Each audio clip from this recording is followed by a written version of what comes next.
வணக்கம் நண்பர்களே, முக்கிய செய்திகளை இந்த பதிவில் பார்க்க போகிறோம். ஆடி மாதம் முடிஞ்சு ஆவணி மாதம் தொடங்கிருச்சா? ஆவணி மாதம்னா நிறையா திருமண நிகழ்ச்சிகள் நடக்கும். நம்ம ஊர் பொலிட்டீஷியன்ஸு திருமண நிகழ்ச்சிகளுக்கு போய் அங்கே மேடை போட்டு அரசியல் பேசிக்கிட்டு இருப்பாங்க.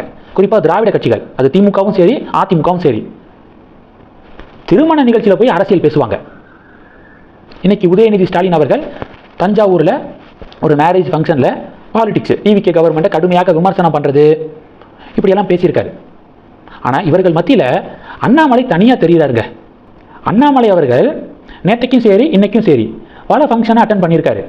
பி த லீடர்ஸ் இயக்கத்துடைய வாலண்டியர்ஸ் வீட்டு ஃபங்க்ஷன் அட்டன் பண்ணியிருக்காரு. பாஜகவில் பொறுப்பில் இருக்கிறவங்க, முன்னாடி பொறுப்பில் இருந்தவங்க இப்பயும் பிஜேபியிலே தொடர்றாங்கல்ல, அவங்க வீட்டு ஃபங்க்ஷனை அட்டன் பண்ணியிருக்காரு. உதாரணத்துக்கு கரூர், சேலத்தில் கரூருடைய முன்னாள் மாவட்ட பாஜக தலைவர், முன்னாள் மாவட்ட பாஜக துணைத் தலைவர், இவர்களுடைய வீட்டு ஃபங்க்ஷனுக்கு இன்னைக்கு போயிருக்காரு. அதே மாதிரி சேலத்திலையும் அண்ணாமலைக்கு இன்விடேஷன் கொடுத்துருக்காங்க. நயினார், தமிழிசை, வானதி, எல் முருகன் இவங்கெல்லாம் இந்த ஃபங்க்ஷனுக்கு போன மாதிரியே தெரியலையே. பாஜக பொறுப்பாளர்கள், ஆனால் அண்ணாமலைக்கு இன்விடேஷன் கொடுத்துருக்காங்க. பாஜகவுடைய முக்கிய தலைவர்களுக்கு அழைப்பிதழே கொடுக்கலையா? அதனால தான் இவங்கெல்லாம் போலையா அப்படின்னு சொல்லிட்டு கேள்விகள் உருவாயிருக்கு. அண்ணாமலை இயக்கத்தை கட்சியாக மாற்றட்டும், இப்போ பாஜகவில் இருக்கிறவங்களாம் அப்படியே மொத்தமாக போயிடுவாங்க பாருங்க.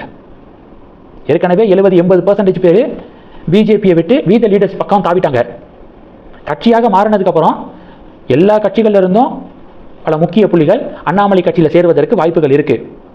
இப்போ இதை எதுக்காக சொல்கிறேன்னா, அவர் பாட்டுக்கும் ஃபங்க்ஷனுக்கு போகிறாரு, மணமக்களை வாழ்த்துறாரு, அந்த ஃபேமிலி மெம்பர்ஸோட புகைப்படம் எடுத்துக்கிறாரு, அவர் பாட்டுக்கு வந்துடுறாரு.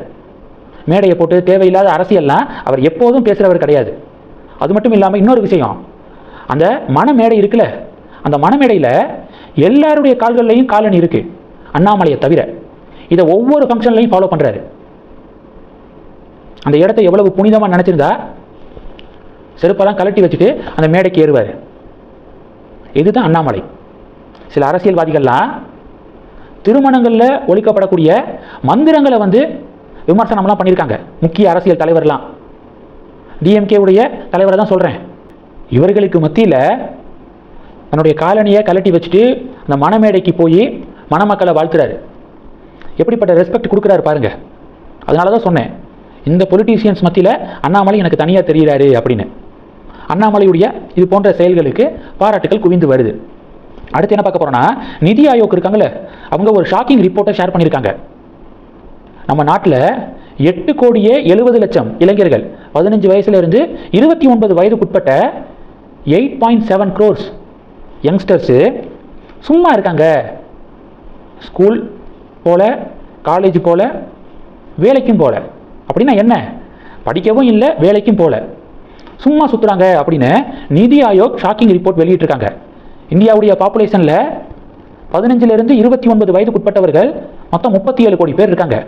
அந்த 37 கோடி பேரில் 8.7 கோடி பேர் பள்ளி, கல்லூரி, வேலை எதுக்குமே போகிறதில்ல அப்படிங்கிற ரிப்போர்ட்டு எவ்வளோ பெரிய அதிர்ச்சி தெரியுமா?